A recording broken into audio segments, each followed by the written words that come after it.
শীতের সময় স্যার আপনি আজকে আমাদের আমি নিজে স্যার কিন্তু আমার সৌভাগ্য আমার মেয়ে আপনি স্যার বিশ্বাস করবেন না আমার স্যার 55 বছর বয়স আপনি মনে করতে পারে স্যার শেরপুরে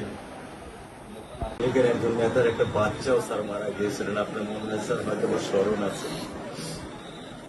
ভালোবাসা আর ঋণের কাছে স্যার আমরা ঋণী কিন্তু স্যার আমার মারা যাওয়ার পর আমার আম্মার যে কষ্টটা দেখেছি আপনার স্যার কিছু না আমি বুঝতে পারি আমি আপনাদেরকে বলার জন্য আজকে এখানে এসেছি যে এটা বিচারিক ছিল অনেক কথা বলতে পারি কথা আমি বলতে চাই ইনশাল্লাহ এতটুকু বিশ্বাস রাখেন যে আল্লাহ বিচার আপনারাই দেখবেন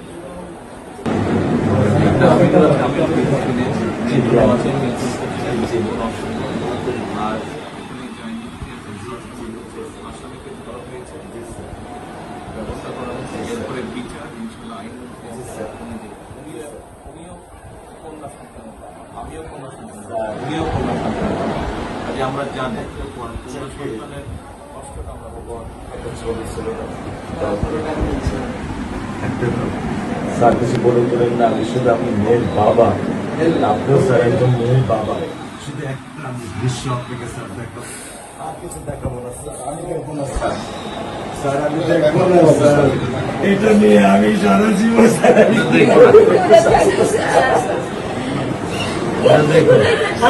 করে যাবো সারা জীবন এই দৃশ্য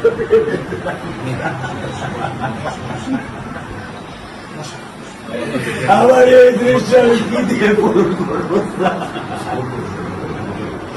আমার মেয়ে শুক্রবারে আমার সাথে মসজিদে নামাজ পড়ে আমি তিনটা নামাজ বাসায় পড়ি স্যার কারণ ও আমার সাথে নামাজ পড়তে পছন্দ করে দুই উত্তর নামাজ আমি ওকে নিয়ে স্যার আমার বাসায় পড়ি স্যার আল্লাহ আমি জানি না আল্লাহ তো আমার কোন পরীক্ষা ফেলেছে এই দুঃখ এই কষ্ট মৃত্যু ছাড়া আমার আর কোনো শেষ নেই স্যার আর কোনো শেষ নেই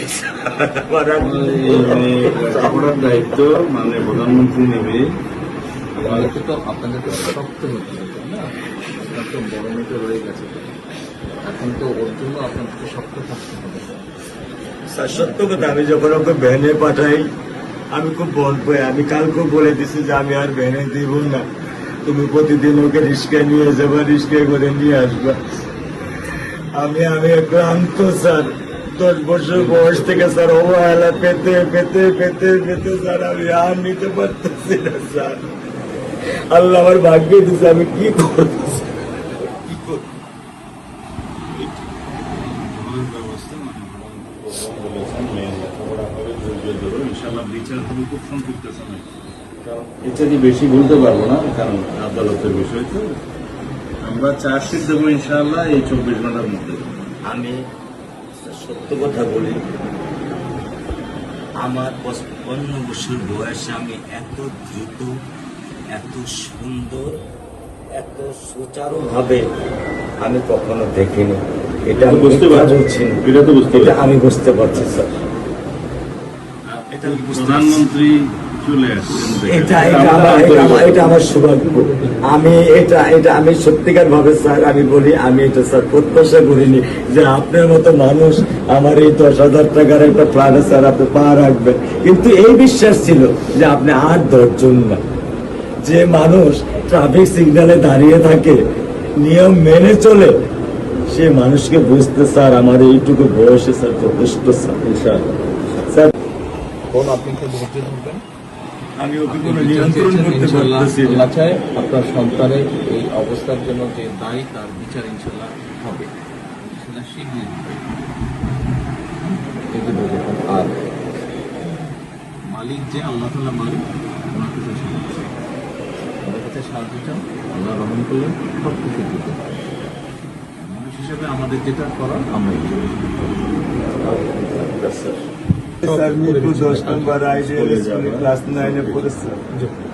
টোটাল ওগুলা নিয়ে চিন্তা করবেন না ওগুলা ইনশাল্লাহ ব্যবস্থা আপনি যখন যেহেতু বলেছেন আপনি আপনার কষ্টের কথা বলেছেন সেই ব্যাপারে আমরা যেটা আমাদের পক্ষে সম্ভব ইনশাল্লাহ আপনি কিছু বলবেন বোন? না, আমার স্বামী যেটাই বলছে, এটা আমার চাওয়া। স্যার, আপনি আমাদের একটু মেহরবানি করে আমাদের খেয়াল রাখবেন, মেহরবানি করে দেন। আমরা প্রথমে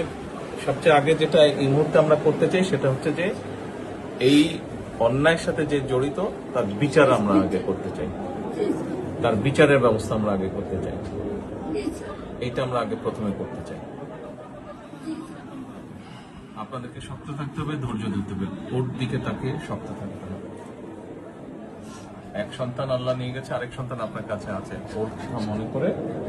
আপনাদেরকে শক্ত থাকতে হবে, ওর দিকে তাকে। ঠিক আছে?